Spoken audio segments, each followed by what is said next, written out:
Qual que é uma história, porque você é um grande estudioso, assim, da Bíblia. Eu gosto muito Puta, pra mim é o livro dos livros. Qual que é uma história que vira e mexe?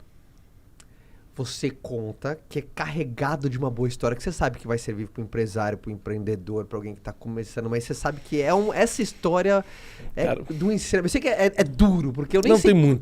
tem muitas. Posso escolher uma, mas não é a melhor. É simplesmente a que está vindo na minha cabeça, porque tem muitas. Deixa vir. Né? A que veio na minha cabeça agora é a parábola do filho pródigo. Serve para qualquer coisa. Por exemplo, esse ano passado, quer dizer, 2020, eu tive o privilégio de ser preletor lá lá do Flávio Augusto, no Powerhouse. No Powerhouse. Então, poxa, é uma grande, se não a maior conferência de empreendedores da América Latina, e eu era o preletor. E aí, eu perguntei, falei, Flávio, você sabe o que eu falo, né? Você não está imaginando que eu vou fazer uma conta para empresário prosperar, porque não é o que eu falo. Ou seja, você tem que dizer, você sabe que eu... Você sabe que eu sou teólogo. Você sabe que eu vou pregar, abra sua Bíblia, tô brincando. Mas eu vou usar, sabe? Não, tudo bem, beleza. O combinado não sai caro. Combinado não sai caro. Aí quando apertou o REC, começou, eu falei assim, gente, eu quero contar pra vocês a parábola do bom samaritano, que é outra parábola, que eu vou contar agora pra vocês é do filho pródigo. Cara, mas eu acho animal essa habilidade sua de usar os ensinamentos, cara, de Deus, que estão dando Jesus. certo há 2000 anos. Presta atenção, a questão isso? da Bíblia não tem a ver com fé necessariamente. É bom te deixar isso aqui claro. Que uma função até da teologia é explicar essa diferença. Uma coisa é sua fé, que você pode abalizar sua fé na Bíblia. Isso é uma coisa. Outra coisa é que a Bíblia é um livro histórico e filosófico. Você não precisa ter fé para ler a Bíblia. Justo. Está dando certo há 2000 anos, não tem nenhuma contradição há 2000 anos. Desde que foi publicada, nenhum arqueólogo, nenhum cientista, nenhum historiador, ninguém conseguiu falar, isso aqui não bate. Não, essa história está mal contada. E foi escrita por centenas de homens diferentes em milênios de distância e tudo bate, tudo confere. Tudo que está escrito lá. E outra coisa, você não precisa ser de fé para praticar o que está escrito, porque a maioria das pessoas já acredita que aquilo é verdade. Por exemplo, honrar pai e mãe. Você precisa ser evangélico, católico ou espírita para honrar pai e mãe? Não. Se você perguntar na rua, as pessoas vão falar, cara, esse é o certo. É ou não é? Não roubar, não matar. Não roubar, não matar, não trair a esposa, ser fiel ao esposo. Você precisa ser crente para ser fiel no casamento?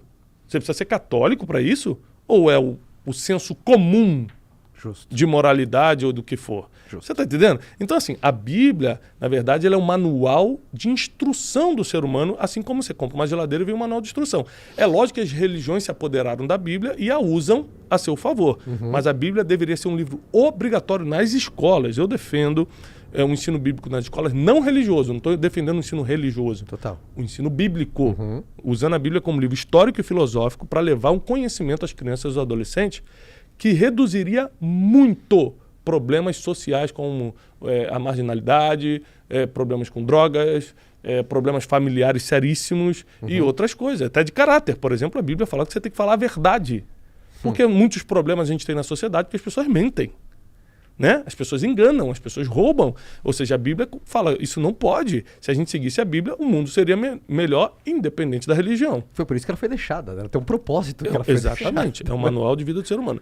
Então, assim, no Powerhouse, esse ano eu falei sobre a parábola do bom samaritano. E usei a parábola do bom samaritano para aplicar na vida empreendedora. Cara, foi demais. A gente recebeu milhares de testemunhos, depoimentos. A que eu quero usar hoje é a parábola do filho pródigo. Como é que é a parábola do filho pródigo?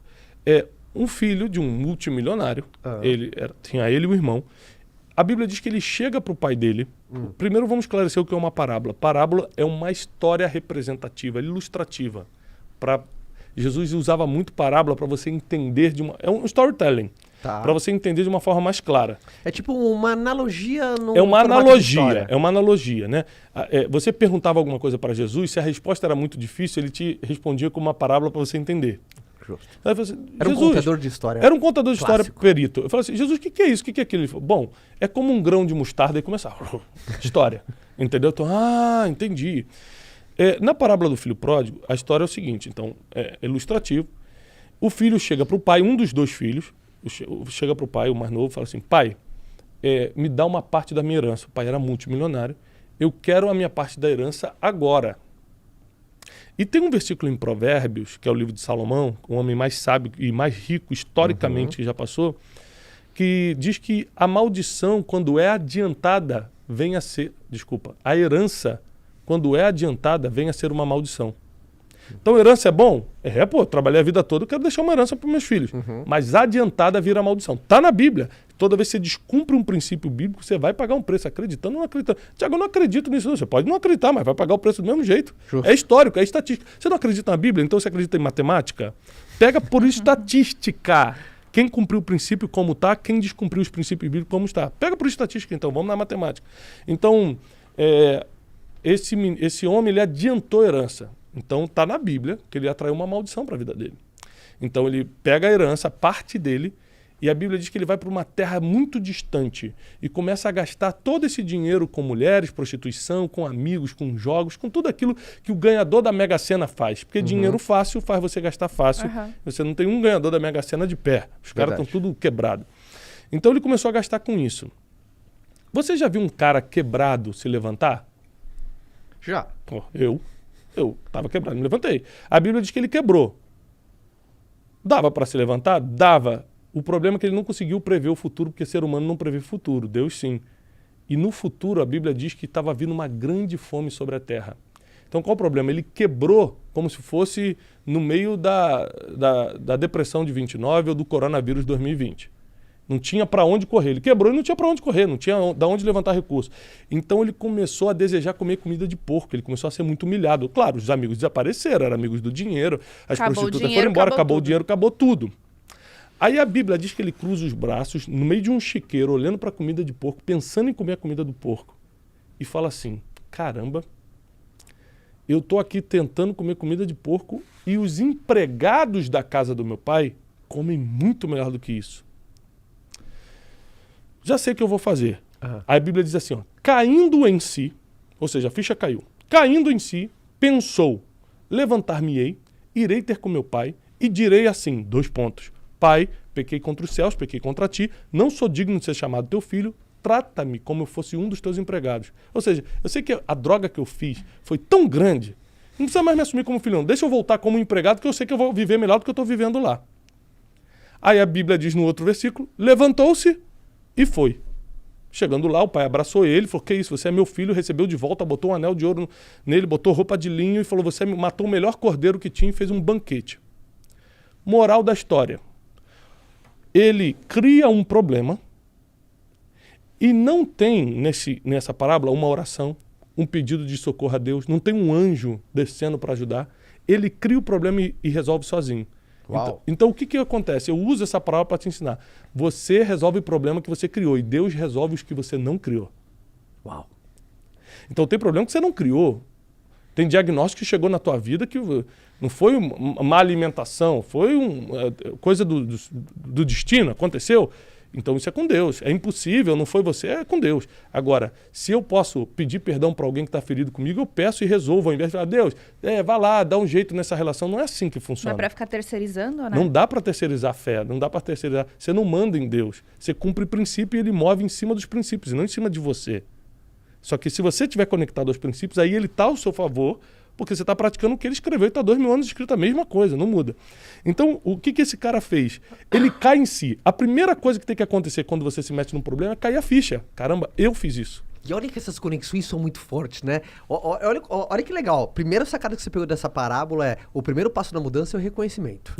Primeira coisa. Já é o primeiro ensinamento que vem nessa parábola. Tem que cair a ficha. Tem que cair a ficha. E você tem que reconhecer que a culpa é sua. Negócio de terceirizar. Mas tô assim também porque o governo... Não, tô assim porque meu pai me abandonou. Não, tô assim porque o Caio não deu o conteúdo direito. O famoso vitimismo, né? O coitadismo e tal. Foi ele, não foi ninguém. Fui eu que errei. Então ele falou assim, ele caindo em si disse, aí o segundo passo ele planejou. A Bíblia diz que ele fala assim, então, o que eu vou fazer? Vou levantar, ele começa a planejar. Sabe aquele pensamento? Cara, eu vou lá, vou fazer isso, vou fazer aquilo. Foi o que ele fez. Vou lá, vou falar com meu pai assim, assim. Ele ensaiou o que ia fazer. Próximo passo, levantou-se e foi. Foi lá e fez mesmo. Então, cair em si, que é reconhecer, planejar como você vai ser dali. Terceiro, fazer. Então, ele cria o problema e resolve. E detalhe, volta melhor do que antes. volta melhor do que antes. Então, existem experiências que você precisa passar para você ser melhor do que é hoje. Agora, se você vai ter o grande lance de ter aquela sacada e falar, puxa, eu estou errado, eu não deveria ter feito isso, eu vou me arrepender. Porque o problema com Deus, agora usando minha parte de teólogo aqui, não é você errar, é você não se arrepender. Verdade. Esse é o grande problema. Verdade. Então, qualquer um aqui está sujeito a erros, porque nós somos seres humanos. Agora, você não se arrepender mostra que o seu coração não quer mudança. Porque o arrependimento é o primeiro demonstrativo de transformação. Ninguém que quer mudar de verdade está com o coração duro. Não, é assim mesmo. Se quiser ele que venha pedir perdão. Isso não existe. Quem quer mudar de verdade está disposto a pedir perdão, a se arrepender. Não, desculpa, fui eu. Ou seja, deixar a ficha cair. Esse é o grande ensinamento da parábola do filho pródigo que a gente pode utilizar em qualquer coisa. Se eu for falar para empresário, eu uso isso. Você criou um problema na sua empresa? Vai lá e resolve. Contrata o consultor certo agora, tira do teu prolabore e bota no caixa da empresa. Dá um jeito. Você criou, você resolve. Boa. Entendeu? Aquele senso de autorresponsabilidade, né? Exatamente. Não fica terceirizando, não, porque se eu conseguir um contratinho agora com fulano, não, porque se... Não, vai lá e resolve. Né? Eu posso encaixar a parábola do filho pródigo em qualquer coisa. No casamento? Aí eu brinco. Aí eu vou fazer 16 anos de casado essa semana, né? A gente já resolveu vários problemas no casamento. Pra gente estar feliz hoje, a gente teve que vir se adaptando ao longo dos 16 anos, né? E vários problemas que nós tivemos não foi problema do acaso, foi problema que eu criei. Era só eu ter botado a toalha no lugar. É só eu ter chegado na hora que eu prometi. Olha o cutucado aqui, ó. O chute aqui embaixo da mesa. Era só eu ter ficado mais com as crianças no tempo que ela pediu para ficar. Sabe, coisas assim? Sim. Então, é muito importante que, ao errarmos, a gente reconheça, planeje como vai sair daquele erro e vá lá e faça.